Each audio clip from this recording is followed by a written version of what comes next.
Hi, everyone. I'm Anna Tristan, and this is the story of how I survived one of the most manipulative people I've ever met. 2 years ago, my life changed forever when I married into the Anderson family. At the time, I thought I was stepping into a fairy tale. I'm a financial analyst at Morgan Stanley, and that's where it all started, at a little coffee shop near Wall Street. Mark spilled his drink all over my brand new blazer, and what began as an embarrassing encounter turned into weekly lunches. Before I knew it, we were walking down the aisle. "Welcome to the family, darling." Those were the first words Patricia Anderson said to me at our engagement party. Dressed in a pristine Channel suit with pearls elegantly draped around her neck, she looked every inch the socialite she was. Mark has finally found someone worthy of the Anderson name. At the time, I felt lucky. The Andersons seemed like the perfect family. Patricia, Mark's mother, hosted extravagant dinner parties in their Greenwich mansion. His brother David was always cracking jokes, and Emma, his sister-in-law, quickly became my closest confidant. Our Sunday dinners at the mansion became a cherished tradition. One day, Emma and I were chatting over lunch when she casually mentioned Patricia's role in managing the family's finances. "Mom oversees everything, investments, accounts, you name it," Emma said. "She calls it protecting the family's interests." I shrugged it off. "I'm sure she just wants everyone to succeed." Emma's expression darkened. "Just be careful, Anna.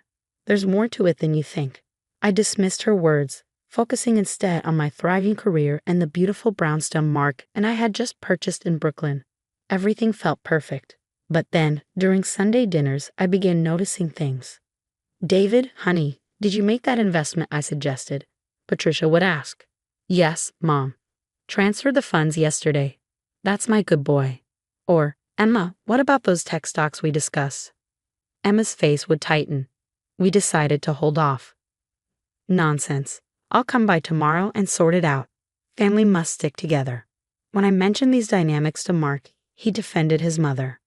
"Mom's been managing family money for decades," he said. "She turned Dad's inheritance into a fortune. We're lucky to have her guidance." I nodded but couldn't shake the feeling that something was off. One afternoon, during coffee with Emma, I brought it up. "You know what's funny? For all the talk about investments, I've never actually seen a single report or portfolio statement." Emma stirred her coffee slowly. "There's something you should know."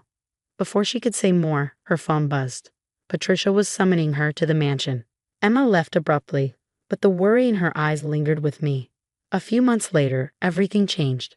Mark lost his job after a sudden merger at his firm.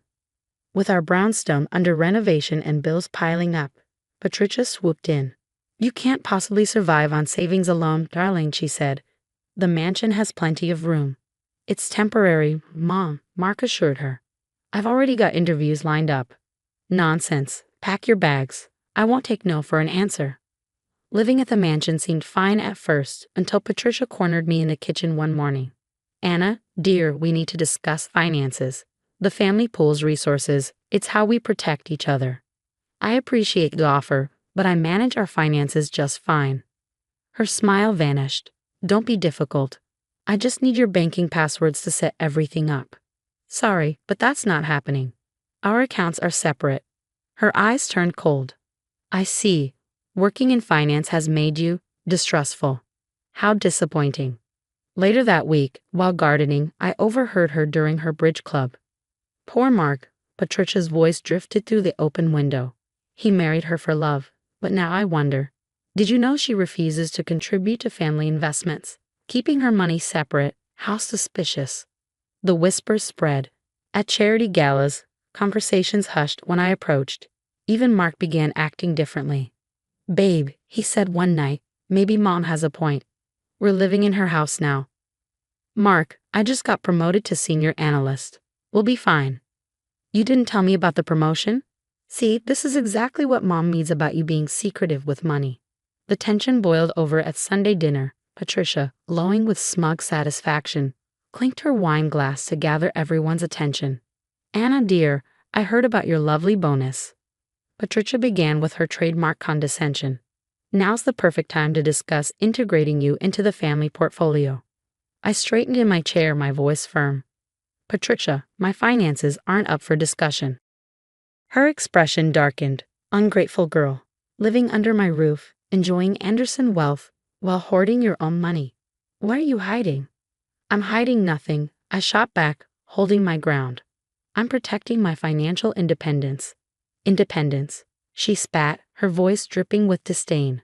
There's no such thing in this family. Mark, are you going to let her disrespect me like this? Mark stared down at his plate, silent. Mark? I prompted, my voice trembling. Anna, he said quietly, please, just do what Mom asks. No, I said, my voice stronger now. This is financial abuse, and I won't be part of it. Patricia rose from her seat, her face flushed with fury. How dare you accuse me of abuse? Get out of my house. Now. I turned to Mark, hoping for support. His shoulders slumped as he mumbled, maybe you should go, Anna. Just until you're ready to be reasonable. Tears burned my eyes as I packed a bag, Patricia's venomous voice echoing through the halls. She never understood our family values, always so selfish, that one. Emma caught me at the door. Anna, wait. Not now. Emma, I said, my voice breaking. I can't. As I drove away, my phone buzzed with texts from Mark. Mom's right, you're tearing this family apart. I checked into a hotel, my hands shaking as I called my best friend, Claire. Can I crash at your place for a while? I asked. Of course, honey. What happened? I just found out what happens when you say no to Patricia Anderson. Little did Patricia know, her attempt to control me would mark the beginning of her downfall. There's something you need to see, Emma said, her voice unsteady as we met in a quiet cafe far from Greenwich. She slid a folder across the table. Inside were bank statements detailing systematic transfers from Emma's and David's accounts to Patricia's private holdings. She took everything, Anna, our savings, investments, David's inheritance from his aunt. It's all gone. And the family portfolio she keeps talking about, it doesn't exist. She's been using our money to maintain her lifestyle. The mansion, mortgaged to the hilt. Those designer clothes, our money. Even her charities are a front. My phone buzzed with another blow, divorce papers from Mark. The demands were ludicrous, half my assets including future earnings. She's trying to force your hand, Emma said. She's done this before. You need to talk to Jessica. Jessica, Mark's father's first wife, met me in a modest apartment, worlds away from the Anderson mansion's opulence. Let me guess, she said bitterly. She demanded access to your accounts too. I refused, just like you. Next thing I knew, Richard, her first son, was serving me divorce papers. She took everything in the settlement. Jessica revealed a disturbing pattern. Patricia had married into money 3 times. Each time she drained the family's finances dry.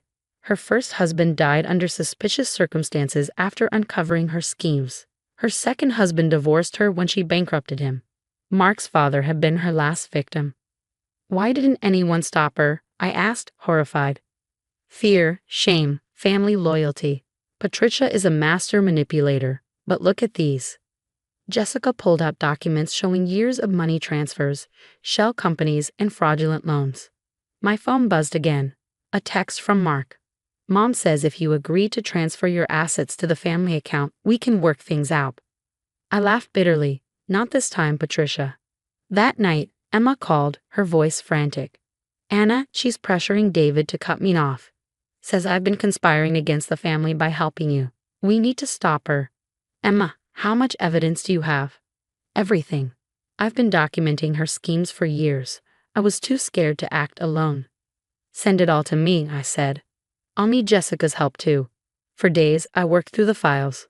My financial expertise helped uncover the full scope of Patricia's fraud.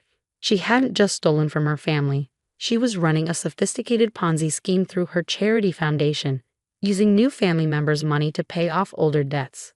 Another text from Mark. Mom says you're spreading lies. How could you? Ask her about the foundation's missing millions, Mark. Ask her where your father's real estate fortune went. Then came the call. Is this Anna Tristan? The voice was unfamiliar. Yes. Who's this? My name's Catherine Weber. Patricia's trying to pull me into her family investment scheme. I heard you might have information. I smiled grimly. Patricia's web of lies was unraveling, and she didn't even know it. Meet me tomorrow, I said. Bring any documentation you have. It's time everyone learned the truth about Patricia Anderson. Anna, have you seen the news? Emma's excited voice crackled through the phone as I navigated the morning traffic. What's going on? I asked, adjusting the volume. Patricia's charity foundation is under investigation. Anonymous emails expose suspicious transactions in her accounts. The Greenwich gossip mill is in overdrive. I smirked, imagining the chaos unfolding in Patricia's world. It wasn't long before the headlines hit every corner of her carefully curated social circle. Did you hear about the Anderson Foundation scandal? All those charity galas, just a front. My sister almost invested with her last week. Can you believe it? The dominoes fell quickly. Private loans Patricia had taken out using forged documents all came due at once. Creditors circled like sharks, demanding payment. Anna, you need to see this.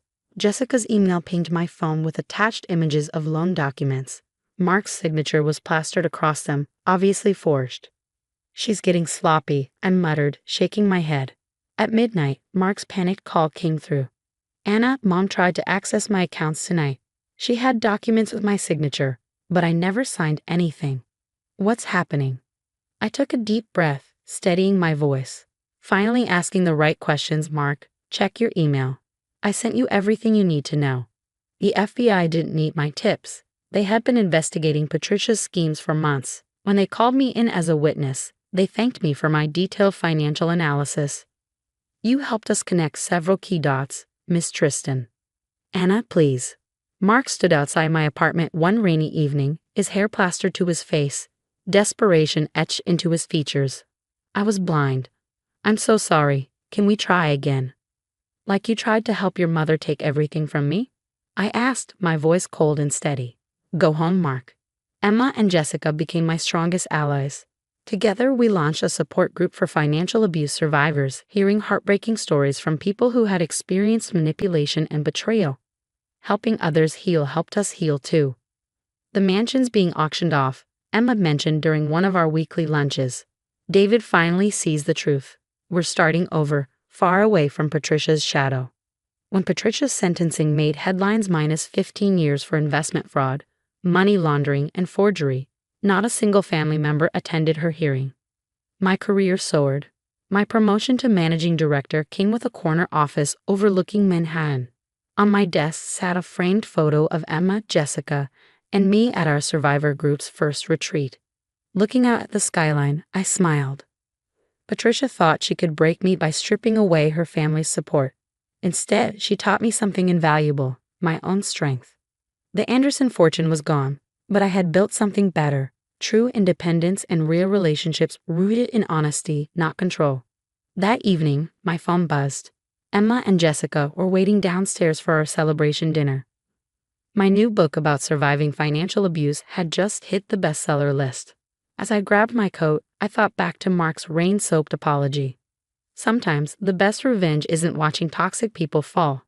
It's rising higher than they ever imagined you could. What would you have done if you were in my shoes? When Mark came begging for forgiveness, would you have given him a second chance?